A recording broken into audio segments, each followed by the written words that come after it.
ನಮಸ್ಕಾರ, ರಿವ್ಯೂ ಚಾನಲ್ಗೆ ಸ್ವಾಗತ. ನಾನು ಸೌಖ್ಯ ಗಾಂವ್ಕರ್. ಈಗ ಇಡೀ ದೇಶದ ಗಮನ ಸೆಳೆತಿರುವಂತಹ Sonam Wangchuk CJP cockroach Janata party ಕಡೆಯಿಂದ ಶುರುವಾದ ಹೋರಾಟ, ನೀಟ್ ಎಕ್ಸಾಮ್, ಧರ್ಮೇಂದ್ರ ಪ್ರಧಾನ್ ರಾಜೀನಾಮೆ, ಈಗ 19ನೇ ದಿನದ ಉಪವಾಸ ಸತ್ಯಾಗ್ರಹ ನಡೀತಿದೆಯಲ್ಲ, ಜೀವ ಹೋಗೇ ಬಿಡುತ್ತೆ ಇನ್ನೆರಡು ದಿನ ಹಿಂಗೆ ಮುಂದುವರೆದ್ರೆ ಆಹಾರ ಕೊಡಿ ಅವ್ರಿಗೆ ಅಂತ ಒತ್ತಡ ಕೇಳಿಬರ್ತದೆ. ಕೋರ್ಟ್ಗೆ ಹೋಗಿದ್ದಾರೆ. ಕೋರ್ಟು ಜೀವ ಅಮೂಲ್ಯವಾದದ್ದು ಅಂತೆಲ್ಲ ಹೇಳಿದೆಯಲ್ವಾ.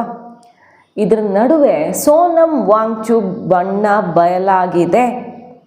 ಏನಿದು ಹಾಗಾದರೆ? ಫಾರಿನ್ ಫಂಡ್ ಸೀಕ್ರೆಟ್, ಗೃಹ ಸಚಿವಾಲಯದ ಸ್ಟ್ರಿಕ್ಟ್ ಆ್ಯಕ್ಷನ್ ಅತ್ತ ಸಿಕ್ಕಾಕೊಂಡ CIA ಏಜೆಂಟ್, ಮತ್ತೊಬ್ಬ ಅಮೆರಿಕ ಪ್ರಜೆಯಿಂದ ಬಹಳ ದೊಡ್ಡ ಸಂಚಾಗ್ತಿದೆಯಾ ಭಾರತದಲ್ಲಿ ನರೇಂದ್ರ ಮೋದಿ ಸರ್ಕಾರ ತೆಗೆಯೋದಕ್ಕೆ. ಡೀಟೇಲ್ಸ್ ಇಡ್ತಾ ಹೋಗ್ತೀವಿ. ಮಿಸ್ ಮಾಡಿದೆ ನಮ್ಮ ಚಾನಲ್ನ ಸಬ್ಸ್ಕ್ರೈಬ್ ಮಾಡಿ, ನಿಮ್ಮ ಅಭಿಪ್ರಾಯ ಕಮೆಂಟ್ ಮಾಡಿ ತಿಳಿಸಿ. ಎಸ್ ವೀಕ್ಷಕರೇ, ಸೋನಂ ವಾಂಗ್ಚುಕ್ ಉಪವಾಸ ಸತ್ಯಾಗ್ರಹ ಎಲ್ಲರೂ ನೋಡ್ತಾ ಇದ್ದೀರಾ. ತನ್ನ ಜೀವ ಹೋದರೂ ಪರವಾಗಿಲ್ಲ, ನನಗೆ ಉಪವಾಸ ಬಿಡಕ್ಕೆ ಹೇಳಬೇಡಿ, ಬದಲಾಗಿ ಜುಲೈ 20ಕ್ಕೆ ಬನ್ನಿ, ಇಡೀ ದೇಶದಿಂದ ಕಿತ್ತೆದ್ದು ಬನ್ನಿ, ದೊಡ್ಡ ಹೋರಾಟ ಮಾಡೋಣ, ಸಂಸತ್ನತ್ತ ನುಗ್ಗೋಣ ಅನ್ನುವಂಥ ಕರೆ ಕೊಟ್ಟಿದ್ದಾಗಿದೆಯಲ್ವಾ. ಈ ಸೋನಂ ವಾಂಗ್ಚುಕ್ ಬಣ್ಣ ನೋಡಿ ಏನು ಅನ್ನೋದನ್ನು ಹಿಸ್ಟ್ರಿ ನೋಡಿದ್ರೆ ಗೊತ್ತಾಗುತ್ತೆ. ಸೋನಂ ವಾಂಗ್ಚುಕ್ ವಿರುದ್ಧ ಈಗಾಗಲೇ ಹೋಮ್ ಮಿನಿಸ್ಟ್ರಿ ಕ್ರಮವನ್ನು ಕೈಗೊಂಡಿತ್ತು. MHA ವಾಂಗ್ಚುಕ್ ಫಾರಿನ್ ಫಂಡಿಂಗ್ ಲೈಸೆನ್ಸನ್ನು ಕ್ಯಾನ್ಸಲ್ ಮಾಡಿತ್ತು. ಬಹಳ ರಿಪೀಟೆಡ್ಲಿ ಇರೆಗ್ಯುಲಾರಿಟೀಸ್ ಇತ್ತು. ವಿದೇಶದಿಂದ ಫಂಡಿಂಗು ಈ ವ್ಯಕ್ತಿಯ NGOಗೆ ನಿರಂತರವಾಗಿ ಬರ್ತಾ ಇತ್ತು ಮತ್ತು ಅದರಲ್ಲಿ ಸಿಕ್ಕಾಪಟ್ಟೆ ಇರೆಗ್ಯುಲಾರಿಟೀಸ್ ಇತ್ತು. ಭಾರತದ ವಿರುದ್ಧ ಚಟುವಟಿಕೆಗಳ ಸುಳಿವು ಸಿಗ್ತಾ ಇದ್ದ ಹಾಗೆ MHA ಹೋಮ್ ಮಿನಿಸ್ಟ್ರಿ ಆ್ಯಕ್ಷನ್ ತಗೊಳುತ್ತೆ. ಸೋನಂ ವಾಂಗ್ಚುಕ್ ವಿರುದ್ಧ ಲೈಸೆನ್ಸನ್ನು, ಫಾರಿನ್ ಫಂಡಿಂಗ್ ಲೈಸೆನ್ಸನ್ನು ಸ್ಕ್ರ್ಯಾಪ್ ಮಾಡುತ್ತೆ. ಕಳೆದ ವರ್ಷ ಆಗಿರುವಂಥ ಬೆಳವಣಿಗೆ ಲಡಾಖಲ್ಲಿ ಬಹಳ ಘೋರವಾದ ಹೋರಾಟ ಆಗಿರುತ್ತೆ. ಸ್ಟೇಟ್ಹುಡ್ಗೆ, ರಾಜ್ಯದ ಸ್ಥಾನಮಾನಕ್ಕಾಗಿ ಲಡಾಖ್ ಹೋರಾಟದ ಮುಂಚೂಣಿಯಲ್ಲಿದ್ದಿದ್ದೇ ಈ ವಾಂಗ್ಚುಕ್ ಅನ್ನೋದು ಗೊತ್ತು ಎಲ್ಲರಿಗೂ.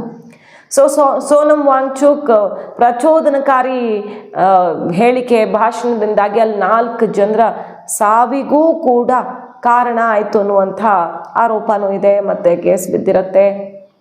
BJP ಕಚೇರಿ ಮೇಲೆ, ಎಲೆಕ್ಷನ್ ಕಮಿಷನ್ ರಿಲೇಟೆಡ್ ಆಫೀಸ್ ಮೇಲೆ ಎಲ್ಲ ಅಟ್ಯಾಕ್ ಆಗುತ್ತೆ. ಪ್ರಚೋದನೆಗೆ ಈ ವ್ಯಕ್ತಿನೇ ಕಾರಣ ಅಂತ ಹೇಳಲಾಗಿರುತ್ತೆ. ಸೊ ಆ ಲಡಾಖ್ ಅತ್ಯಂತ ಉಗ್ರ ಸ್ವರೂಪದ ಹೋರಾಟ, ಸಾವು ನೋವಿನ ಬೆನ್ನಲ್ಲೇ ಈ ಸೋನಂ ವಾಂಗ್ಚುಕ್ ಬ್ಯಾಕ್ಗ್ರೌಂಡನ್ನು ಹುಡುಕೋಕೆ ಶುರು ಮಾಡ್ತಾರೆ. ಹೋಮ್ ಮಿನಿಸ್ಟ್ರಿ ಹುಡುಕಾಡ್ದಾಗ ಸಿಗೋದೆ ಫಾರಿನ್ ಫಂಡಿಂಗ್.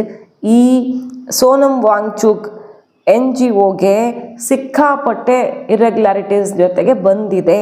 ಬಹಳಷ್ಟು ಗೋಲ್ಮಾಲ್ ಇದೆ ಇಲ್ಲಿ ಅನ್ನೋದು ಗೊತ್ತಾಗುತ್ತೆ. ಅಂದರೆ ಇಲ್ಲಿ ಗೌರ್ಮೆಂಟ್ ರೂಲ್ಸ್ ಏನಿದೆ, FCRA ಫಾರಿನ್ ಫಂಡಿಂಗ್ಗೆ, ಅದನ್ನು ವೈಲೇಟ್ ಮಾಡಿರುತ್ತೆ NGO, ಈ ಸೋನಂ ವಾಂಗ್ಚುಕ್ NGO.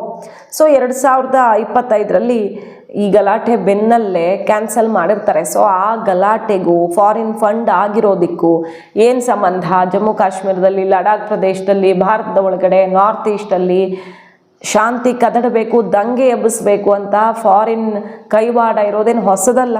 ಈ ವ್ಯಕ್ತಿಗೆ ಬೇರೆ ದೇಶಗಳಿಂದ ಫಂಡ್ ಯಾಕೆ ಬಂತು? ಎನ್ವಿರಾನ್ಮೆಂಟಲ್ ಆ್ಯಕ್ಟಿವಿಸ್ಟ್ ಅಲ್ವಾ. ಸೊ ಆ ಆ್ಯಕ್ಟಿವಿಟಿಗೆ ಸಂಬಂಧಪಟ್ಟಂತೆ ಯುವಕರಿಗೆ ಎಜುಕೇಟ್ ಮಾಡೋಕ್ಕೆ ಅನ್ನೋ ರೀತಿಯಲ್ಲಿ ತೋರಿಸಲಾಗಿದೆ. ಬಟ್ ಸ್ವೀಡಿಷ್ ಫಂಡು ಅಲ್ಲಿಂದ ಇಲ್ಲಿಂದ ಬಂದಿರೋದ್ರಲ್ಲಿ ಕಂಪ್ಲೀಟ್ ಇರೆಗ್ಯುಲಾರಿಟೀಸ್ ಇದೆ ಅನ್ನೋದು ಗೌರ್ಮೆಂಟಿಗೆ ಗೊತ್ತಾಗುತ್ತೆ. ಸೊ 24 ಗಂಟೆಗಳಲ್ಲಿ, ಆ ಪ್ರೊಟೆಸ್ಟ್ ನಡೆದ 24 ಗಂಟೆಗಳಲ್ಲಿ ಈ NGOದ ಲೈಸೆನ್ಸನ್ನೇ ಕ್ಯಾನ್ಸಲ್ ಮಾಡಲಾಗತ್ತೆ. 1 ಸಲ 2 ಸಲ ಸರಿ, ಸಿಕ್ಕಾಪಟ್ಟೆ ಸಲ ರೂಲ್ಸನ್ನು ಮೀರಿ ಇಲ್ಲಿ ಫಂಡಿಂಗ್ ಆಗಿರುತ್ತೆ ಅನ್ನೋದು ಗೊತ್ತಾಗತ್ತೆ. ಸೊ ಲಡಾಖ್ ಎಲೆಕ್ಷನ್ ಆಫೀಸರ್ ಮೇಲೇ ಅಟ್ಯಾಕ್ ಮಾಡುವಷ್ಟು ಪ್ರಚೋದನೆ ಮಾಡಿದ್ದು ಎಲ್ಲ ಒಂದೊಂದೇ ಇತಿಹಾಸ ತೆಗೆದುಕೊಳ್ಳುತ್ತೆ. ಸೊ ಸೆಕ್ಮೋಲ್ ಅನ್ನುವಂಥ ಒಂದು NGO ಈತ ರನ್ ಮಾಡ್ತಾ ಇದ್ದಿದ್ದು. ನೋಟಿಸ್ ಕೊಟ್ಟು, ಶೋಕಾಸ್ ನೋಟಿಸ್ ಕೊಟ್ಟು ಎಲ್ಲ ಆಯಿತು, ಕ್ವಶನ್ಸ್ ಇಟ್ಟಿದ್ದಾಯಿತು. ಆತ ಕೊಟ್ಟಂಥ ಉತ್ತರ ಯಾವುದಕ್ಕೂ ಮ್ಯಾಚ್ ಆಗಲಿಲ್ಲ. FCRA ರೂಲ್ಸು ಇಲ್ಲಿ ವೈಲೇಟ್ ಆಗಿದೆ ಅನ್ನೋದು ಗೊತ್ತಾಗ್ತಿದ್ದಂಗೆ ಆ್ಯಕ್ಷನ್ ತಗೊಳುತ್ತೆ MHA. ಇದು ಒಂದು ಬ್ಯಾಕ್ಗ್ರೌಂಡು. ಸೊ ಯಾವ ರೀತಿ ಈಗ CJP ಜೊತೆಗೆ ಸೇರ್ಕೊಂಡು ಸೋನಂ ವಾಂಗ್ಚುಕ್ ಉಪವಾಸ ಮಾಡ್ತಾ ಇದ್ದಾರಲ್ವ, ಇವರ ಉದ್ದೇಶ ಏನು? ಈಗ ಸರ್ಕಾರ, ಕೇಂದ್ರ ಸರ್ಕಾರ ನೀಟ್ ಎಕ್ಸಾಮ್ ಇರೆಗ್ಯುಲಾರಿಟಿ ಸಂಬಂಧಪಟ್ಟಂತೆ ಧರ್ಮೇಂದ್ರ ಪ್ರಧಾನ್ ರೆಸಿಗ್ನೇಷನ್ ಆಗಬೇಕು. ಅದು ಒಂದು ದೊಡ್ಡ ಬೇಡಿಕೆ. ಅದಕ್ಕೀಗ ದೇಶವ್ಯಾಪಿ ಎಡಪಂಥೀಯರು ಅಂತ ಗುರುತಿಸ್ಕೊಂಡಿರೋರು ಮತ್ತು ಆ ಐಡಿಯಾಲಜಿ ಸಪೋರ್ಟ್ ಮಾಡುವಂಥ ಕೆಲವು ಕಲಾವಿದರು, ಕೆಲವು ಬೇರೆ ಬೇರೆ ಫೀಲ್ಡ್ ಅವರೆಲ್ಲ ಧ್ವನಿಗೂಡಿಸ್ತಾ ಇದ್ದಾರೆ. ಸೋನಮ್ ವಾಂಗ್ಚುಕ್ ಪರವಾಗಿ ಪೋಸ್ಟ್ಗಳನ್ನು ಹಾಕ್ಕೊಳ್ತಾ ಇದ್ದಾರೆ. ಏನು ನಡೀತಿದೆ ಹಾಗಾದರೆ? CJP, ಈ ಕಾಕ್ರೋಚ್ ಜನತಾ ಪಾರ್ಟಿ ಯಾರ ಸಪೋರ್ಟಿಂದ ಹುಟ್ಟಿತು ಅಂತ ಕೇಳಿದ್ರೆ ಅದಕ್ಕೆ ಆಮ್ ಆದ್ಮಿ ಲಿಂಕ್ ಕಾಣುತ್ತೆ ಅಂತಾನೆ ಅಲ್ವಾ ಆರೋಪ ಇರೋದು. ಯಾಕಂದರೆ ಇದನ್ನು ಹುಟ್ಟು ಹಾಕಿದವರು ಮುಂಚೆ ಆಮ್ ಆದ್ಮಿ ಜೊತೆಗೆ ಎಲೆಕ್ಷನ್ ಸ್ಟ್ರಾಟಜಿಸ್ಟ್ಗಳಾಗಿ ಇದ್ದವರು.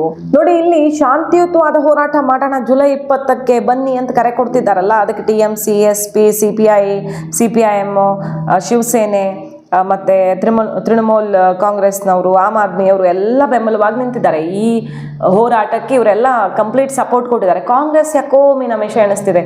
ಈ ಹೋರಾಟಕ್ಕೆ ಸಪೋರ್ಟ್ ಅಂದರೆ ಬಾಯಿ ಮಾತಲ್ಲಿ ಬೆಂಬಲಿಸ್ತಿರೋದು ಬೇರೆ CJPಗೆ, ಬಟ್ ಈ 20ನೇ ತಾರೀಕಿನ ಕಾರ್ಯಕ್ರಮಕ್ಕೆ ಸಪೋರ್ಟ್ ಕೊಡೋದಕ್ಕೆ ಸ್ವಲ್ಪ ಡೌಟಲ್ಲಿದೆ. ಯಾಕೆ ಅಂತರ ಕಾಯ್ದುಕೊಳ್ತಿದೆ ಅನ್ನೋದು ಗೊತ್ತಾಗ್ತಿಲ್ಲ. ಕಾಂಗ್ರೆಸ್ಗೆ ಏನು ಡೌಟು?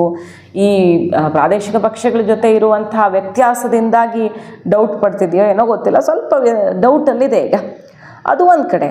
ಇನ್ನೊಂದು ಕಡೆ ನೋಡಿ, ಶಾಂತಿಯುತವಾದ ಹೋರಾಟ ಅಂತ ಹೇಳ್ಕೊಳ್ತಿರುವಂಥ ಹೋರಾಟದಲ್ಲಿ ಭಾಗಿಯಾಗೋದಕ್ಕೆ ಕರೆ ಕೊಡ್ತಿರೋ ವ್ಯಕ್ತಿ ಏನು ಹೇಳ್ತಿದ್ದಾರೆ ಅಂತ, 20ನೇ ತಾರೀಕು July parliament march, CJP protest ಹೆಂಗಿರಬೇಕು ಅಂದರೆ ದೊಡ್ಡ ಹಿಂಸೆ ನಡಿಬೇಕು. We gave the power, we can snatch power to ಅನ್ನುವಂಥ ಘೋಷಣೆ. ನಾವು ಇವ್ರಿಗೆ ಅಧಿಕಾರ ಕೊಟ್ಟವರು, ಅದನ್ನು ನಾವು ವಾಪಸ್ ಕಿತ್ಕೊಳ್ಳಬಹುದು.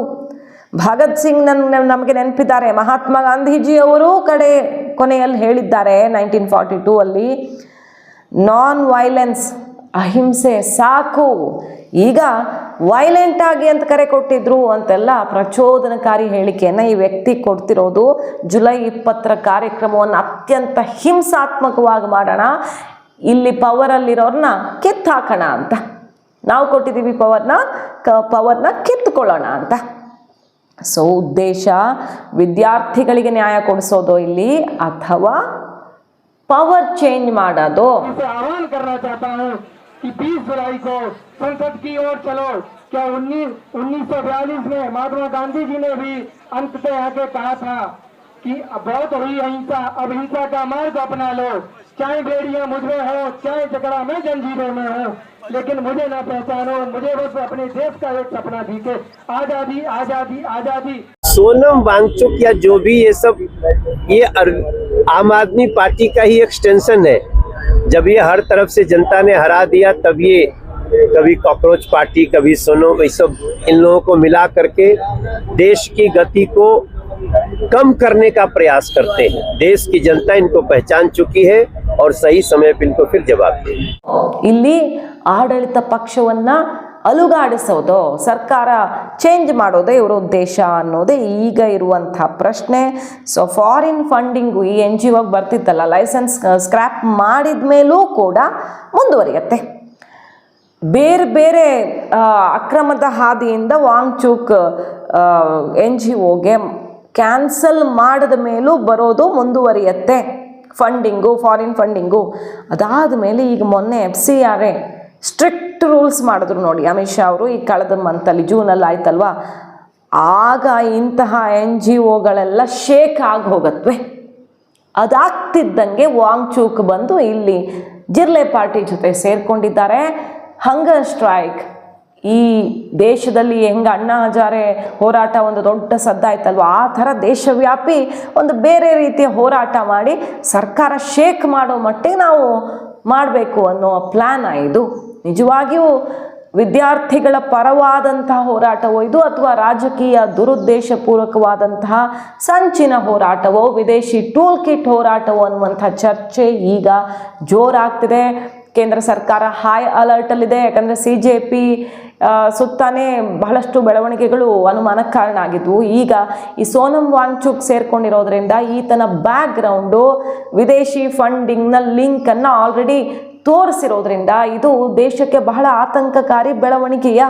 ನೋಡಿ, ಇದರ ನಡುವೆ CIA ಏಜೆಂಟ್ಗಳ ಇವರೆಲ್ಲ ಅನ್ನೋ ಅನುಮಾನ ಬರುವಂತೆ ಕೆಲವರು ಸಿಕ್ಕಾಕ್ಕೊಳ್ತಿದ್ದಾರೆ. ಈಗಾಗಲೇ ಒಬ್ಬ ವ್ಯಕ್ತಿ ಜೈಲಲ್ಲಿರೋದು. ಇಲ್ಲಿ ಅಧಿಕಾರ ಅಲುಗಾಡಿಸೋದಿಕ್ಕೆ ಅಂತಾನೇ CIA ಸಪೋರ್ಟ್ನಿಂದ ಬಂದಂಥ ವ್ಯಕ್ತಿ ಈಗಾಗಲೇ ಜೈಲಲ್ಲಿರೋದು ಗೊತ್ತೇ ಇದೆ. ಆತ ತನಗದು ಬೇಕು, ಇದು ಬೇಕು, ಏನು ನೂಡಲ್ಸ್ ಬೇಕು, ಪಾಸ್ತಾ ಬೇಕು, ಅಮೇರಿಕಾ ಸ್ಟೈಲ್ ಫುಡ್ ಬೇಕು ಅಂತೆಲ್ಲ ಜೈಲಲ್ಲಿ ಕೇಳ್ಕೊಳ್ತಿರೋದು ಎಲ್ಲ ಸುದ್ದಿ ಗಮನಿಸೇ ಇರ್ತೀರಿ. ಈಗ ಇನ್ನೊಬ್ಬ ವ್ಯಕ್ತಿ ಜಾರ್ಡನ್ ಬ್ರೌನ್ ಅನ್ನುವಂಥ ವ್ಯಕ್ತಿ ನೇಪಾಳ ಎಂಟ್ರಿ ಆಗೋದಕ್ಕೆ ಅಕ್ರಮವಾದ ದಾರಿಯಿಂದ ಪ್ರಯತ್ನಿಸ್ತಾ ಇರುವಾಗ ಸಿಕ್ಕಾಕ್ಕೊಂಡಿರೋದು. ಗೋವಾದಲ್ಲಿ ಸುಮಾರು ದಿನ ವಾಸ ಮಾಡಿ ಬ್ಯಾಂಗ್ಳೂರು ಲಿಂಕ್ ಹೇಳ್ತಾನೆ ಈತ, ತನ್ನ ಪಾಸ್ಪೋರ್ಟ್ ಅಲ್ಲಿ ಯಾರ ಹತ್ರನೋ ಇದೆ ಅಂತ. ಆತ ಹೇಳೋ ಯಾವ ಅಡ್ರೆಸ್ಸು ಯಾವ ವ್ಯಕ್ತಿನೂ ಕೂಡ ಸಿಗ್ತಾ ಇಲ್ಲ. ನೇಪಾಳದಲ್ಲಿ ಯಾರೋ ಫ್ರೆಂಡ್ ಆಗಿದ್ರು ನಂಗೆ ಗೋವಾಗೆ ಬಂದಾಗ ಅಂತ ಹೇಳ್ತಾನೆ, ಯಾವುದೂ ಲಿಂಕ್ ಆಗಿಲ್ಲ. UPಯಲ್ಲಿ ಈತ ಏನು ಮಾಡ್ತಾ ಇದ್ದ? ಸೊ ಭಾರತದ ರಾಜಕೀಯ ವ್ಯವಸ್ಥೆಯಲ್ಲಿ ಹುಳಿ ಹಿಂಡೋದಕ್ಕೆ America CIA back to back ಏಜೆಂಟ್ಗಳನ್ನು ಕಳಿಸ್ಕೊಡ್ತಿದ್ಯಾ. ಈಗ 6 ವೀಕ್ಸ್ ಸ್ಟೇ, 6 ವಾರಗಳ ಕಾಲ ಗೋವಾದಲ್ಲಿ ಇದ್ದುಕೊಂಡು ಈಗ ಈತನ ಅರೆಸ್ಟ್ ಆಗಿದೆಯಲ್ಲ ಮಹಾರಾಜ್ಗಂಜಲ್ಲಿ, UP ನೇಪಾಳ್ ಬಾರ್ಡ್ರಲ್ಲಿ ಆತ ಸಿಕ್ಕಾಕ್ಕೊಂಡಿರೋದು. 36 ವರ್ಷದ US ನ್ಯಾಷನಲ್ ಈತ ಜಾರ್ಡನ್ ಬ್ರೌನ್ ಅಂತ, ಕ್ಯಾಲಿಫೋರ್ನಿಯಾದ ರೆಸಿಡೆಂಟ್ ಅನ್ನೋದು ಗೊತ್ತಾಗಿದೆ. ಬಹಳಷ್ಟು ಅನುಮಾನಗಳನ್ನು ಹುಟ್ಟುಹಾಕಿದೆ. ಈತನ ಉದ್ದೇಶ ಏನಾಗಿದೆ? ನಾರ್ತ್ ಈಸ್ಟಲ್ಲಿ ದಂಗೆ ಎಬ್ಬಿಸೋದಕ್ಕೆ ಮತ್ತು ಇಲ್ಲಿನ ಆಡಳಿತ ಶೇಕ್ ಮಾಡೋದಕ್ಕೆ ಮ್ಯಾಥ್ಯೂ ಪ್ಲಾನ್ ಮಾಡ್ತಾ ಇದ್ದ CIA ಏಜೆಂಟ್ ಸಿಕ್ಕಾಕ್ಕೊಂಡಿದ್ದ. ಈಗ ಈ ವ್ಯಕ್ತಿ ನೇಪಾಳದ ಕರೆನ್ಸಿ ಇಟ್ಕೊಂಡು, ಚೀನಾದ ಪಾಸ್ಪೋರ್ಟ್ ಇಟ್ಕೊಂಡು, AI ಟ್ರಾನ್ಸ್ಲೇಷನ್ ಡಿವೈಸನ್ನು ಇಟ್ಕೊಂಡು ಬಹಳ ಸಸ್ಪೀಷಿಯಸ್ ಆಗಿ ಸಿಕ್ಕಾಕ್ಕೊಂಡಿರೋದು.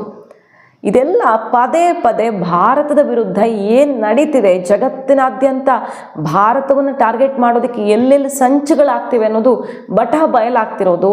ಅದರ ನಡುವೆ CJP ಹೋರಾಟ ಮತ್ತು ವಾಂಗ್ಚುಕ್ ಹಂಗರ್ ಸ್ಟ್ರೈಕ್, ಈ ಬೆಳವಣಿಗೆಗಳೆಲ್ಲ ಭಾರಿ ಅನುಮಾನ ಹುಟ್ಟಾಕ್ತಿರೋದಂತೂ ಸತ್ಯ. ಓಕೆ, ಅವರು ಬದಲಾವಣೆ ಬಯಸ್ತಾ ಇದ್ದಾರೆ, ವಿದ್ಯಾರ್ಥಿಗಳಿಗೆ ನ್ಯಾಯ ಕೇಳ್ತಿದ್ದಾರೆ, ಹೋರಾಟ ಮಾಡೋದು ತಪ್ಪ, ಅದೆಲ್ಲ ತಪ್ಪಲ್ಲ. ಬಟ್ ಇವರ ಉದ್ದೇಶ ಏನು? ನಿಜವಾದ ಉದ್ದೇಶ ಏನು?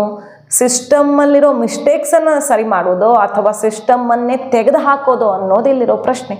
ಮಾಹಿತಿ ಇಷ್ಟ ಆಗಿದ್ರೆ ಮಿಸ್ ಮಾಡಿದ್ರೆ ನಮ್ಮ ಚಾನಲ್ನ ಸಬ್ಸ್ಕ್ರೈಬ್ ಮಾಡಿ, ನಿಮ್ಮ ಅಭಿಪ್ರಾಯ ಕಮೆಂಟ್ ಮಾಡಿ ತಿಳಿಸಿ. Thank you.